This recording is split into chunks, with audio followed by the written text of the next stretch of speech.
Di situ taruhlah cukup itu kalau Pak, ya kalau seorang macam saya punya koran tapi itu tingkat kecamatan. Koran tingkat kecamatan itu beritanya itu sangat lokal. Itu hasilnya cukup untuk mengentaskan anak saya lulus UI. Cukup.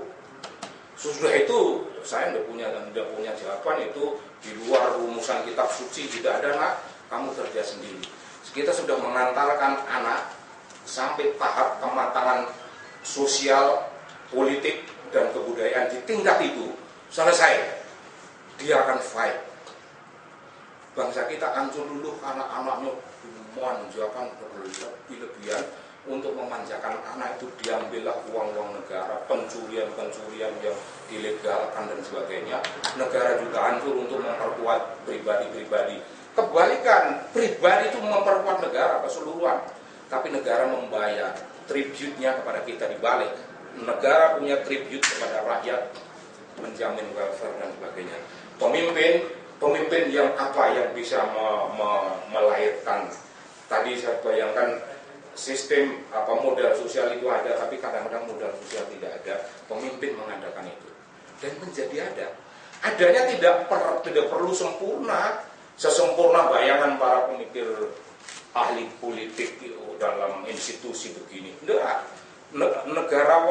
Negarawan pemerintah yang mengadakan modal sosial itu seadanya saja, dan selebihnya dalam suasana apa adanya itu dia bekerja dengan baik, mengunjungi rakyat, mendatangi orang per orang, mendatangi kelompok per kelompok, sehingga presiden itu mempunyai informasi tentang siapa, di mana. Kemiskinan itu di daerah mana dan siapa yang miskin. Ada kantong kemiskinan tertentu, misalnya kantong rawan Jakarta, kantong rawan di sana-sana yang berhubungan dengan bom dan lain-lain. Presiden punya, bisa start instan ditanya di mana kantong rawan kriminalitas. Dia pasti tidak punya. Kalau dia punya, ada di sini. Siapa yang dicurigai bagian dari itu semuanya? Di presiden pasti tidak punya. Seharusnya dia punya, sehingga dia bisa mengadres kepada rakyat. Dan memimpin itu jangan hanya karena presiden itu memimpin suatu wilayah yang begitu luas, lalu general, secara general. Tetapi itu ada yang masih personal. Sentuhan personal itu akan membawa keterikatan. Kita akan membingkai ini loh, menuju kedaulatan rakyat, persatuan. Ini bukan kata-kata, ini ideologi yang harus dicapai. Kalau pemerintah memimpin dari jarak jauh, tidak pernah nyentuh. Nah, orang yang mendatangi, orang yang ikut kerja, orang yang berkeringat, pemimpin itu akan disebut sebagai pemimpin karismatik. Karisma itu datang dari situ. Dan mohon jangan pernah berpikir bahwa karisma itu ciptaan dewa-dewa di langit sana. Karisma itu bukan barang yang datangnya dari surga, melainkan barang yang datang dari bumi, seperti filsafatnya Karl Marx. Datang dari bumi dan direfleksikan, diabstraksikan ke atas menjadi suatu perenungan. Datangnya dari bumi ini. Lantas kalau orang memperoleh dari rakyat, dimahkotai sebutan yang namanya pemimpin karismatik, dia itu tidak diragukan akan menjadi orang yang inspiring. Pemimpin itu inspiring, memberi inspirasi. Nah, siapa yang diberi inspirasi oleh pemimpin? Sekolah pemikiran Bung Karno itu sekolah berpikir yang mengajarkan, yang orang mengemukakan inspirasi pemikiran besar di masa lalu. Begitu banyaknya. Tan Melaka tidak membayangkan bahwa pikirannya akan dikunyah-kunyah oleh Bung Yudi Latif, orang Sunda yang tidak ada hubungannya dengan dia. Tapi Tan Melaka telah kita mahkotai dan dimahkotai oleh banyak orang. Anda telah memberi kami suatu inspirasi tentang kenegaraan. Ya mestinya begitu. Tapi jangan pernah pemerintah kok menyiapkan pidato penerimaan hadiah Nobel. Bagaimana merasa dirinya intelektual, merasa dirinya penting, merasa dirinya karismatik, merasa dirinya tahu segala hal. Komunikasi politik, urusan citra-mencitra itu kan dimasukkan supaya dia disebut sebagai pemimpin yang serba bisa. Nyatanya bisa nyanyi, nyatanya bisa bikin puisi. Nggak ada, nggak usah. Bung Karno banyak puisinya, tahu? Dan bagus, termasuk puisi Melayu. Tapi kalau Semuanya bagus sekali. Tapi kalau melankolis bagaimana, Mas? Kehancuran yang tidak bisa hancur menurut saya. Jadi, pemikir yang inspiratif, yang inspiring itu saya kira tidak mungkin orang itu biasa. Orang itu pasti komunikasinya dengan langit itu serius, dia pasti asketek dalam dirinya. Sedikit ugal-ugalan, tapi ugal-ugalan itu macam-macam. Masa itu kan orang itu sangat barat, sangat modern. Ya tentu minum ada kalanya lah, anggur lah, sedikit-sedikit. Dan masalah itu sekedar sebagai simbol dari modernity. Simbol modernity, tapi tidak di situ letak modernity. Modernity-nya adalah pada tanggung jawab kepemimpinan yang membuat kita semuanya mewujud itulah negarawan. Nah, saya kira kawinan antara modal sosial dengan pemimpin yang inspiring itulah yang bisa menjadi jembatan bagi kita untuk mewujudkan apa yang di belakang ini, wujudkan aspirasi PDI Perjuangan. Aspirasi kultural PDI adalah semacam ini. Nah, saya ingin bantu Anda di Megawati ini, meskipun secara institusional saya tidak ada hubungannya, tapi saya ada hubungan rohani dengan majelis itu tadi itu penasihat bilang Baitul rumah kaum muslimin, Baitullah itu kan Baitul muslimin itu rumahnya kaum muslimin. Nah, rumahnya kaum muslimin itu hendaknya rumah yang diberkati. Supaya diberkati maka kita mengadres banyak persoalan penting kenegaraan ini, mengambil tanggung jawabnya yang dibiarkan kosong oleh pemerintah. Ambil cek. Assalamualaikum warahmatullahi wabarakatuh. Mantap, terima kasih banyak. Saya kira kalau kita sedikit aja, saya ingin menyimpulkan hanya 3 kata barangkali ya yang kita bisa ambil sebagai kesimpulan untuk mencapai diskusi ini. Tadi Mas Arif ngomong kita sudah berada di tepi jurang, lalu Kang Yudi ngomong krisis akut. Kamu som ini kata kuncinya adalah pemimpin Sontoloyo. Jadi dengan ketiga kata kunci itu kita akan mulai diskusi dan saya buka sesi pertama mungkin 5 orang dulu. Siapa yang ingin bertanya tolong disebut namanya singkat-singkat saja dan juga lembaga yang diwakili. 1, 2, Adi, 3, Abjad ya. Satu lagi. Sudah lupa 4. Ya, oke. Silakan.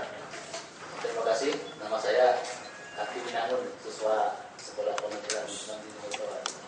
Nah, mungkin kalau kita lihat di majalah Time edisi sekarang, main pembeliannya adalah protester ya atau demonstran.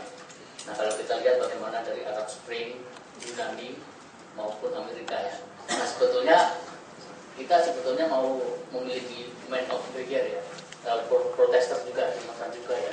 Yaitu mungkin Sondag ya. Sondag ya. Tapi Sondag ya. Sayangnya inspirasi Sondag itu ditutupi atau tutup oleh ketangkapnya Ibu Nunun ya. Jadi mungkin dia imbasnya tidak seperti Muhammad Bouazizi dari Tunisia yang bisa memunculkan revolusi Tunisia tersebut. Nah, mungkin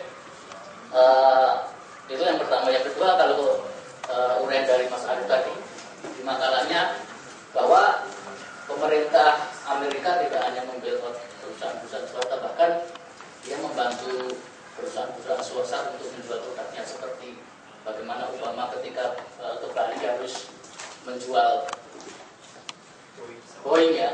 Nah, mungkin dari persaingan tidak sehat ini memunculkan protes dari Airbus ya. Nah, mungkin kalau kita lihat bahwa mengapa kita tidak memunculkan protester atau demonstran karena mungkin apa yang dikatakan Mas Arif bahwa pertumbuhan ekonomi kita secara permukaan mungkin dibilang relatif baik, padahal mungkin di situ banyak kosongnya.